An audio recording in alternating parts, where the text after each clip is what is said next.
طلال مرتضیٰ کے ساتھ باتوں میں مگن تھے۔ علی ان دونوں کے ساتھ جڑ کے بیٹھ گیا۔ خیریت تو ہے؟ روٹی کے ٹائم ہی تم لوگوں کا قافلہ کیوں ہمارے گھر آ گیا؟ دال میں کچھ کالا لگ رہا ہے۔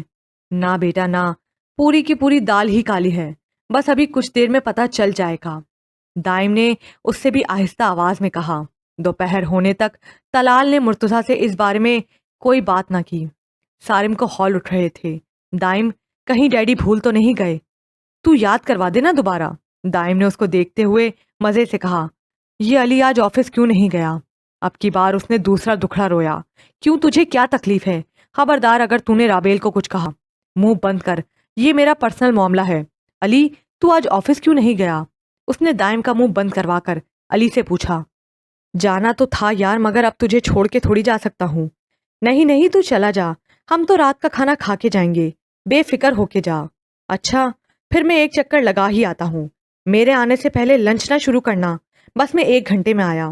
علی کے جاتے ہی اس نے منہ پہ ہاتھ پھیرے، ارد گرد دیکھا، سب اپنی باتوں میں مگن تھے۔ وہ آہستہ سے کھڑا ہوا کہ دائم نے فوراً اسے بلایا۔ سامی، کہاں جا رہے ہو؟ اچھا اچھا، پانی پینے جا رہے ہو؟ ایک گلاس میرے لیے بھی لے آنا۔ زہر نہ لے آؤں تیرے لیے؟ بیٹا تم بیٹھو، میں لا دیتی ہوں۔ سلمہ آنٹی فوراً کھڑی ہوئیں۔ نہیں نہیں، آپ بیٹھیں، میں خود ہی لے آتا ہوں، جلدی لانا، مجھے پیاس لگی ہے۔ دائم کی بات پہ وہ اسے منہ ہی منہ میں گالیوں سے نوازتا ڈرائنگ روم سے باہر نکلا اور کچن کی طرف بڑھا۔ رابیل نے اس کی پہ بھی پیچھے مڑ کے نہیں دیکھا۔ وہ خود ہی اس سے ایک کاؤنٹر کا فاصلہ رکھ کر سلیب کے ساتھ ٹیک لگا کر کھڑا ہو گیا۔ سب باتوں میں بزی تھے، کسی کو تمہارا خیال نہیں ہے؟ میں نے سوچا میں ہی ہیلپ کروا دوں۔ مجھے ضرورت نہیں ہے، تم بھی جاؤ یہاں سے۔ وہ بغیر اس پہ دھیان دیے کیک کے اوپر چاکلیٹ کی تہ لگا رہی تھی۔ تم جاتے کیوں نہیں ہو انگلینڈ؟ کیوں پاکستان میں دھرنا دے کر بیٹھ گئے ہو؟ ارے میرا دھرنا ناکام نہیں گیا، حکام اعلیٰ نے میرے دھرنے کا نوٹس لے لیا ہے اور آج وہ دوسری پارٹی سے مذاکرات کرنے کے لیے تشریف لائے ہیں۔ 100% مثبت نتائج برآمد ہوں گے۔ اس کی بات پہ رابیل کا منہ کھل گیا۔ ڈونٹ ٹیل می، تم یہاں پہ میرا رشتہ لینے آئے ہو؟ تو تمہارا کیا خیال ہے میں یہاں پہ بنٹے کھیلنے آیا ہوں؟ مائی گاڈ، میں بالکل راضی نہیں ہوں۔ انکل کو روکو، وہ ڈیڈی سے کوئی بات نہیں کریں، جاؤ جا کے انہیں بتاؤ۔ ہاں ہاں، میں بتا چکا ہوں کہ 1 مہینے کے اندر اندر ہمیں انگلینڈ بھجوانے کا بندوبست کریں۔ اس نے سامنے پڑے کیک پہ انگلی لگا کر چاکلیٹ اتار دی۔ بدتمیز، ابھی گارنش کر کے ہٹی ہوں میں۔ تمہیں کیسے پتا مجھے چاکلیٹ کیک پسند ہے؟ سچ کہتے ہیں دل کو دل سے راہ ہوتی ہے۔ اس کی بات پہ رابی نے اسے غصے سے دیکھتے ہوئے کیک اٹھا کے فریج میں رکھا۔ سارم نے فوراً دماغ پہ زور دیا۔ اس وقت کے لیے بھی ایک گانا یاد کیا تھا۔ لٹھے دی چادر اتے سلیٹی رنگ ماہیا، آؤ سامنے کولو دی رس کے نہ لنگ ماہیا۔ رابیل نے ہنسی چھپانے کو منہ بالکل فریج کے اندر کر لیا۔ تبھی سارم نے ٹیون بدلی۔ ساڈے کولو سونا مکھڑا لکا لئی، سجنا نے منہ آگے فریج تان لئی، سجنا نے مکھڑے آگے فریج تان لئی۔ اس کے گانے پہ رابیل نے بڑی مشکل سے اپنے کہکے کا گلا گھونٹا۔ تمہیں اس سے بھونڈا گانا نہیں ملا گانے کو؟ کیا ہوا، تمہیں اچھا نہیں لگا؟ کوئی بات نہیں، میں نے تو اتنے یاد کیے ہیں کہ ساری زندگی تمہیں سناتے سناتے ہی گزر جائے گی۔ شٹ اپ، مجھے تنگ مت کرو، جاؤ یہاں سے، ورنہ میں ابھی علی کو بلاتی ہوں۔ لو بھلا، تمہیں منائے بغیر تھوڑی جاؤں گا میں۔ بس اسی ہفتے ہماری شادی ہو جائے گی، پھر ہم نے انگلینڈ بھی جانا ہے، کہیں واقعی اس سیمسٹر میں فیل ہی نہ ہو جاؤں میں۔ کہتے ہوئے اس نے چولہے پہ پڑے پتیلے کا ڈھکن اٹھا کر اندر جھانکا۔ مجھے تمہاری ایک ایک حرکت نظر آ رہی ہے، واپس رکھو اس کو۔ اس نے رابی نے فوراً بریانی پہ ڈھکن ڈھک دیا۔ تم ہو اہل نظر تو تمہیں کیوں نہیں آتا آنکھوں کی گزارش کو سمجھنے کا سلیقہ؟ اس کے مدھم لہجے میں شعر پڑھنے پر رابیل کا دل پہلی بار کسی انوکھی تال پہ دھڑکا تھا۔ اس نے چہرہ پھیر کے بامشکل لہجے کو سخت بنایا۔ میں نا بڑی روکھی پھیکی سی لڑکی ہوں، تمہاری یہ شاعری مجھ پہ کوئی اثر نہیں کرے گی۔ او تھینک گاڈ، کوئی ایک تو پلس پوائنٹ ملا، مجھے بھی شاعری بالکل پسند نہیں ہے۔ یہ شعر تو میں نے دائم کے کہنے پہ راستے میں آتے ہوئے حفاظت ماں تقدم کے طور پر اسی کے موبائل سے دیکھ کر یاد کر لیا تھا۔ اس نے کہا تھا لازمی ضرورت پڑے گی، ایک یاد کر لے۔ ہائے کتنا اچھا ہے میرا بھائی۔ اس کے کہنے پہ رابی نے دل کے دھڑکنے پہ لعنت بھیجتے ہوئے فوراً اسٹینڈ پر سے چھری اٹھا لی۔ تمہیں پتا ہے دائم نے تو شادی کے بعد شعر و شاعری میں پی ایچ ڈی کر لی ہے۔ نکلو یہاں سے ورنہ میں تمہیں ادھر ہی ذبح کر دوں گی۔ وہ جیسے ہی چھری لے کر اس کی جانب بڑھی، سارم دو ہی چھلانگوں میں کچن سے باہر تھا۔ تمہیں شعر پسند نہیں آیا؟ ٹھہرو، میں ابھی اس کے موبائل سے دوسرا یاد کر کے آتا ہوں۔ اب تم راضی ہو نا؟ پھر میں ہاں سمجھوں؟ وہ چھری لے کر اس کے پیچھے کچن سے باہر نکلی۔ چھری دیکھ کر بھاگتا ہوا وہ راستے میں آتے دائم سے ٹکرا گیا۔ تم غالباً پانی لینے آئے تھے۔ رابی، تم نے یہ چھری کیوں اٹھا لی؟ آپ اپنے اس بھائی کو یہاں سے لے جائیں ورنہ میں اس کے ٹکڑے ٹکڑے کر دوں گی۔ اس نے دائم کے پیچھے کھڑے سارم کو دیکھ کر چباتے ہوئے کہا، ہوا کیا ہے؟ ہونا کیا ہے؟ ذلیل، تو نے مجھے جو شعر یاد کرنے کو کہا تھا وہ میں نے اس کو سنا دیا۔ اب اسے پسند نہیں آیا تو میرا کیا قصور؟ خبیث انسان، تو مجھے کوئی کام کا شعر نہیں بتا سکتا تھا؟ اس کی بات پہ دائم ہنستے ہوئے وہیں صوفے پہ گر گیا۔ عدن ان کی آوازیں سنتی باہر آ گئی۔ ہائے بھابھی، میں تو لٹ گیا۔ آج آپ کے شوہر نے میرا رشتہ ہوتے ہوتے رکوا دیا۔ ہائے، اب میں کیا منہ دکھاؤں گا خود کو شیشے میں؟ سامی ڈارلنگ، تو کیوں نہیں مان لیتا؟ تیری قسمت میں شادی نہیں ہے۔ اندر آتے علی نے دائم کی بات پہ کہکا لگایا، یار اس پہ تو کوئی وظیفہ بھی اثر نہیں کرتا۔ سامی تو کیوں نہیں مان جاتا؟ تو نے ساری زندگی کنوارا رہنا ہے۔ تمہارے منہ میں خاک، تم اتنی جلدی کیسے واپس آ گئے؟ میں نے سوچا کہیں تم سارا کچھ اکیلے ہی نہ نگل جاؤ، بس اسی لیے راستے سے واپس آ گیا۔ رابی لگواؤ کھانا، بھوک لگی ہوئی ہے۔ وہ اسے کہہ کر ان دونوں کو لیے ڈرائنگ روم میں آیا جہاں طلال مرتضیٰ سے بات کر رہے تھے۔ مرتضیٰ، میں آج تمہارے پاس ایک گزارش لے کر آیا ہوں۔ گزارش کیسی؟ بولو کیا بات ہے؟ آج ہم سارم کے لیے رابیل کا ہاتھ مانگنے آئے ہیں۔ رابی مجھے بالکل اپنے بچوں کی طرح عزیز ہے۔ میں چاہتا ہوں وہ ہمیشہ ہمیشہ کے لیے ہمارے گھر آ جائے اور ہمیں جواب ہاں میں ہی چاہیے۔ ان کی بات پہ مرتضیٰ نے بیگم کی طرف دیکھا جنہوں نے مسکراتے ہوئے اندیا دیا، ہمیں کوئی اعتراض نہیں۔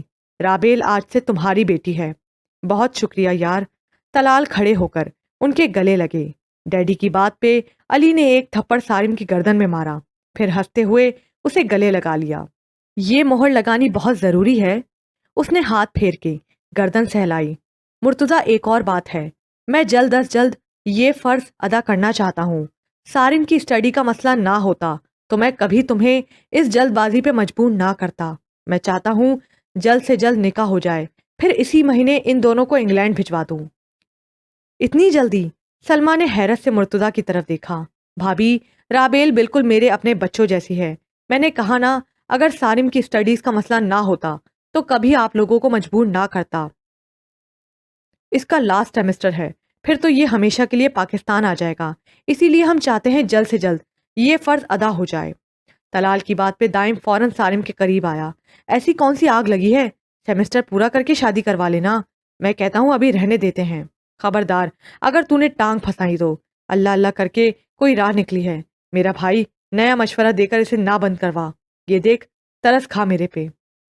اس نے سب سے نظریں بچا کر دائم کے آگے ہاتھ جوڑے۔ ٹھیک ہے طلال، جیسا تم کہو، رابیل آج سے تمہاری بیٹی ہے، مرتضیٰ نے کہا۔ تھینک یو سو مچ۔ پھر اس مہینے کی کوئی ڈیٹ رکھ لیتے ہیں یا پھر تم لوگ فائنل کر کے مجھے بتا دینا۔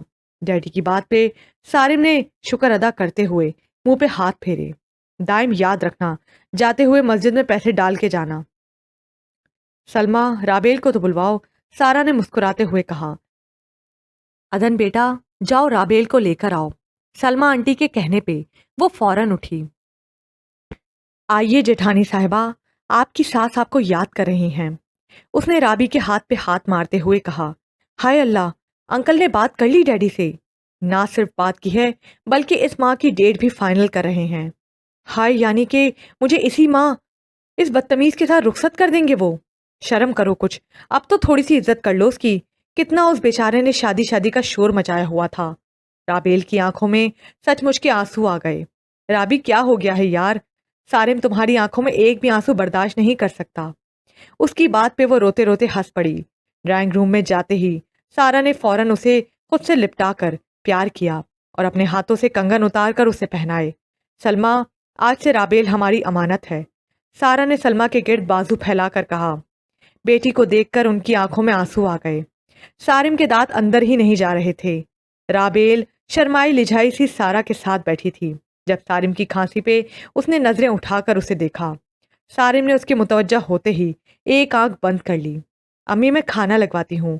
وہ اس کی شوق نظروں سے گھبرا کر فوراً اٹھی۔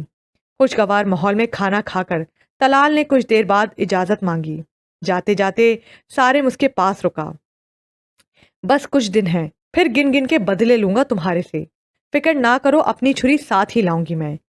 اسے پھر سے پہلے والی ٹون میں آتا دیکھ کر وہ استغفر اللہ کہہ کر باہر نکلا، جہاں دائم ہارن پہ ہاتھ رکھ کر واپس اٹھانا بھول گیا تھا۔ آج سمیہ خالہ کی آمد ہوئی تھی اور وہ کب سے سارا کے ساتھ سر جوڑے بیٹھی تھیں۔ سارم کو باوجود ان کی طرف کان لگانے کے بھی کچھ سنائی نہیں دے رہا تھا۔ سچ پوچھو، آج تمہاری یاد ہی مجھے یہاں کھینچ لائی۔ پارٹی میں بھی آنے کا دل نہیں کیا میرا، مگر کچھ بھی ہو، اولاد کے غلط فیصلوں کی وجہ سے میں تمہیں تو نہیں چھوڑ سکتی نا۔ سمیہ نے سارا کے ہاتھ پہ ہاتھ رکھا۔ سمیہ، میں تمہیں بتا نہیں سکتی میں کتنی شرمندہ ہوں۔ اسی وجہ سے میں اتنے دنوں سے تمہاری طرف نہیں آئی۔ میں نے تو ہمیشہ نیہا کو لانے کا سوچا تھا۔ مجھے کیا پتا تھا دائم یہ سب کر جائے گا۔ کیا سوچا تھا اور کیا ہو گیا۔ نیہا تو جس دن سے واپس گئی ہے یہی کہتی ہے آئندہ اس گھر میں قدم بھی نہیں رکھوں گی۔ اتنا دل ٹوٹا میری معصوم بچی کا۔ سمیہ نے دکھی دل سے کہا۔ سارا کچھ کرو، میرا تو اسے دیکھتے ساتھ ہی بی پی شوٹ کر گیا ہے۔ تمہیں کچھ نہیں ہوتا کیا؟ تمہارا کیا خیال ہے میں ایسے ہی بیٹھی ہوئی ہوں؟ پوچھو مت کتنی تکلیف ہوتی ہے مجھے، مگر دائم کی آنکھوں پہ پتہ نہیں کون سی پٹی باندھ دی ہے اس نے۔ وہ تو ویسے ہی اندھا ہو گیا ہے۔ اس کی نظر میں تو صرف میں ہی بری ہوں، اور سارم کو دیکھو، اسے تو بھابھی کے علاوہ کچھ سوچتا ہی نہیں ہے۔ اور تو اور کل میں حیران ہی رہ گئی جب طلال نے کہا دائم کی چوائس لاجواب ہے، عدن بہت فرمانبردار بچی ہے۔ ایک طلال ہی تو خلاف تھے دائم کے فیصلے کے، مگر اس ڈائن نے پتہ نہیں کون سا جادو کر کے سب کو اپنی طرف کر لیا ہے۔ میں اسے اس گھر سے نکالنے کا منصوبہ کر رہی ہوں، اور وہ ہے کہ سب کو اپنی مٹھی میں کرتی جا رہی ہے۔ سارا نے ازحد پریشانی سے کہتے ہوئے سمیہ کو دیکھا۔ تم اس سے کہنا میری کال تو ریسیو کرے، اتنے دن ہو گئے ہیں اس سے بات کیے۔ لو، تم بات کرنے کا کہتی ہو اور وہ کہتی ہے کہ میرے سامنے اس گھر کے کسی فرد کا نام تک نہ لیں۔ دیکھو سارا، جو ہونا تھا ہو گیا، اب کب تک تم ہاتھ پہ ہاتھ رکھے بیٹھی رہو گی؟ جان چھڑاؤ اب اس بلا سے۔ دم نہیں گھٹتا تمہارا اسے دیکھ دیکھ کر؟ سمیہ نے عدن کو اپنی طرف آتے دیکھ کر منہ دوسری طرف کر لیا۔ السلام علیکم انٹی۔ وہ انہیں سلام کر کے سارم کے پاس بیٹھ گئی۔ اٹھو کمرے میں چلتے ہیں۔ سارا انہیں لیے اپنے کمرے میں آ گئی۔